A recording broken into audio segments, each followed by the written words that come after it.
Today I am working on my OBS, my 1996 OBS. I got some nice fancy wheels, KG1s, and they don't fit on the rear axles.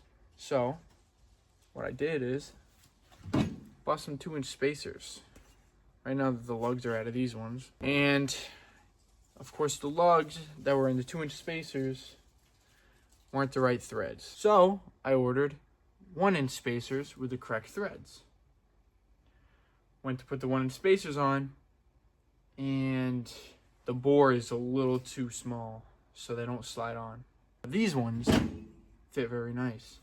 So I came up with a plan to pull the studs, which I already did on this one, out of the 2-inch and out of the 1-inch spacer. Put the 1-inch spacer lugs inside the 2-inch, and it should work. Just so you have a better idea of what I'm talking about, go to put these spacers on, and they stop. I wanted just these 1-inch spacers, but I only had access to the 2-inch spacers at the time, and I was like, okay, they might look all right, which they do. They do poke out kind of a lot, but I don't know. I'm just going to deal with it because I'm sick of buying spacers. I'm done. I'm changing this today. We're getting this truck back on the roads. It's just been sitting here for 2 weeks waiting on stupid spacers that don't even fit. So we're going to pull these off, take all the studs out of both spacers, change the studs over to the 2-inch spacers, and I think it should work because now it's the right bolt pattern. The 2-inch spacers do slide on the hub. I don't see anything in our way.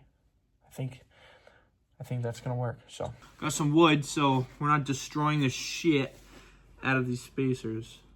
And now they should just pop right out. That's what they did before. So I don't really care about these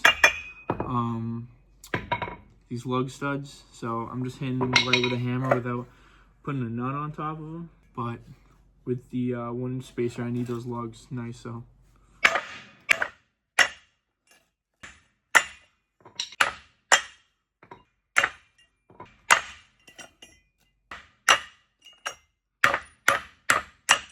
Just like that, all the lugs are out of the spacer. So with the 1-inch spacers, the lugs don't want to come out as easy as the 2-inch spacers.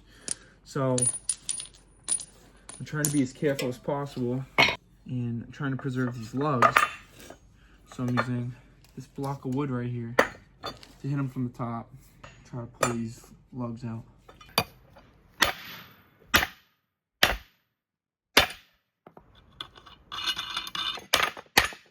So now that we got all the lugs out of the 1-inch spacer, we're gonna drive the lugs from that spacer into the 2-inch spacer. And they have these teeth on them. So what we're gonna do, plop them in there, and then we're gonna drive them in with our punch.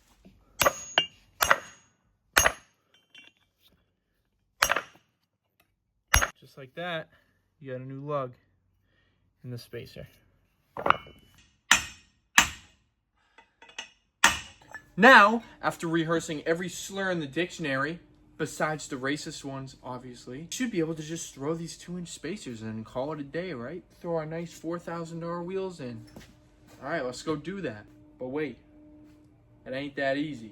To look pimp driving your nice OBS Ford takes a little more than that. My issue now is, okay, we got the right lugs, correct lugs. We are getting rid of this stupid gap to fit our nice KG1s on. Oh my God, there's blood right there. I busted open my hand a little bit. Slide them on, mint. Wait a minute, Mr. Postman. Those are gonna hit the wheels, right? You gotta just, a little bit of meat off these lugs. Then we should be rocking and rolling. Got our cutoff wheel.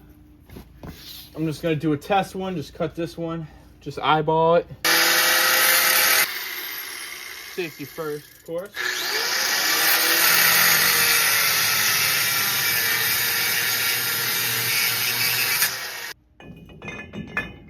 All right, that looks like just enough.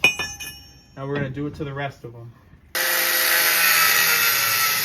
As you can see now, none of those studs are gonna be in the way of the wheel. Now, got our spacer on. We're gonna use thread locker because we don't want no accidents happening. Thread locker on each nut.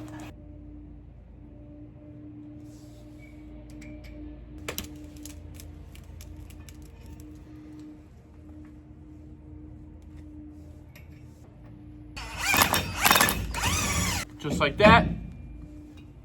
Spacer's on there. Drum don't move. Time to put the wheel on.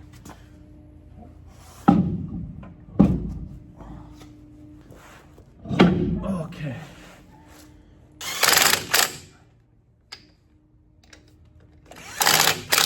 There they are.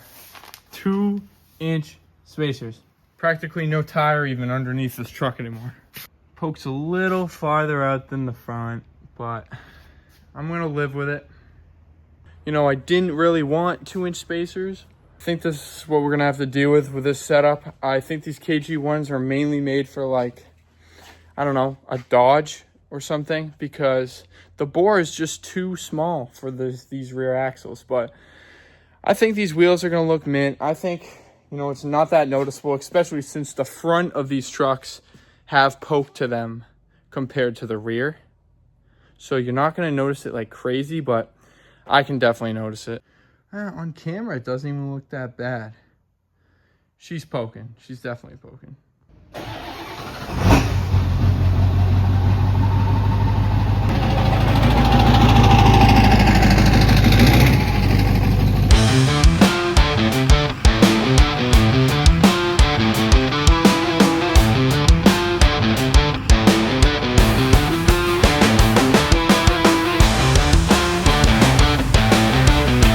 Wheels are on the friggin' truck, baby.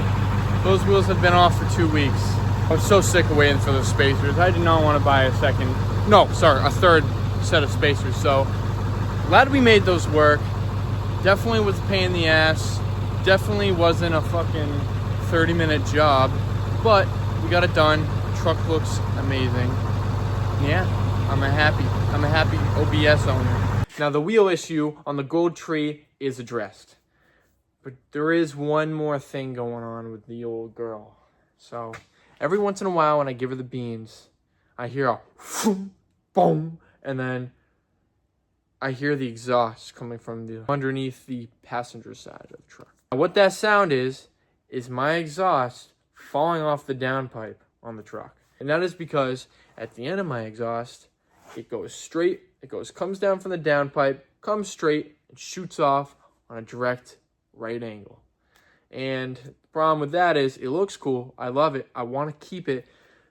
But when you really hammer on it, all that exhaust pressure just shoots the exhaust right off the downpipe. And it's not welded. It's just held on by a clamp. That's part of the issue. I did try to solve the limpiness of the exhaust.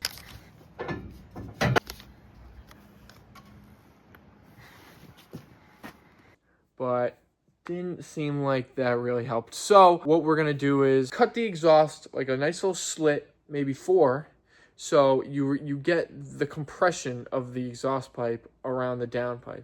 I think our issue is it's just the clamp is just not strong enough. I've used a impact on it. I've torqued it down with a wrench as much as possible, and it just doesn't seem to close up enough. And that should solve the issue. Let's find out.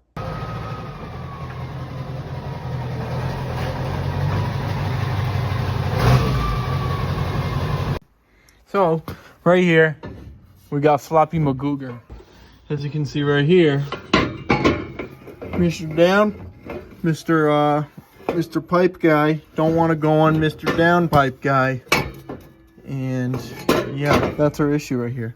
So, I'm going to take this clamp off, probably take it off the hanger down here, cut those slits, and put a new clamp on there, and see if that'll solve our issue.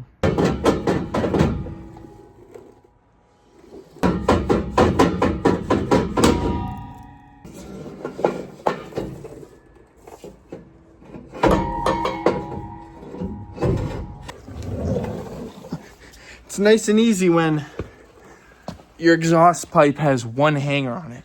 This is the pipe. I made it. Very simple. But this is the issue. The exhaust, when you're ripping on the truck, comes down the downpipe, just connected to turbo, all that boost, all that exhaust, coming through here, and then it's hitting this back 90. So it kicks this way, boom, and then it slides off the downpipe down there. So let's take this clamp off, cut some slits in this pipe, and put a new clamp on there. Wow, okay. Oh, but it's loose.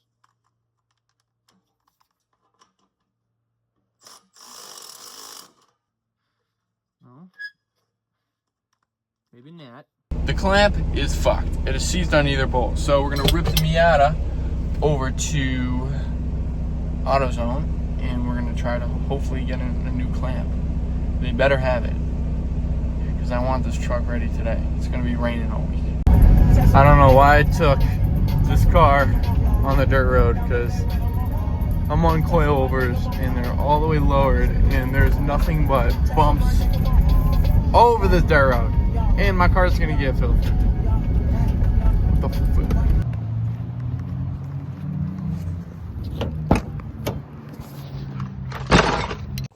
Alright, we now got our fresh and new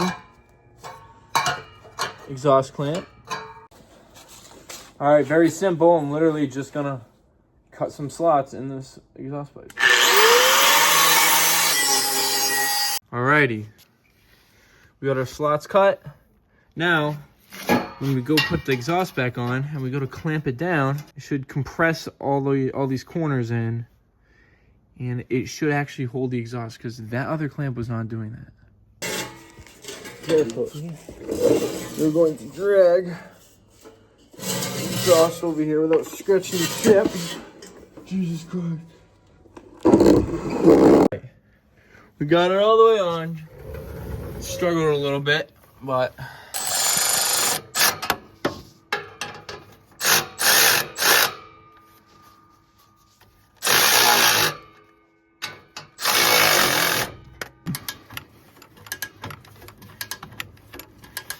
all right, that is a lot better. Nice and tight there. She's not flopping a magooger anymore. Here we go. Those two issues have been driving me nuts for the past months. My rear wheels, that was a big issue. The way I was running them, very stupid, very dangerous, and I didn't like it, but I'm glad I figured that out. Those spacers, they don't look too bad, they don't look too wide. I think I'm gonna keep them that way. And my exhaust has fallen off probably 4 or 5 times already, so I'm glad I got this issue fixed. I just kept on tightening it, and that clamp is just, it was just too seized up. It wouldn't tighten the exhaust all the way to make it work. But that's pretty much it. The Gold Tree in all her glory, ready for the road.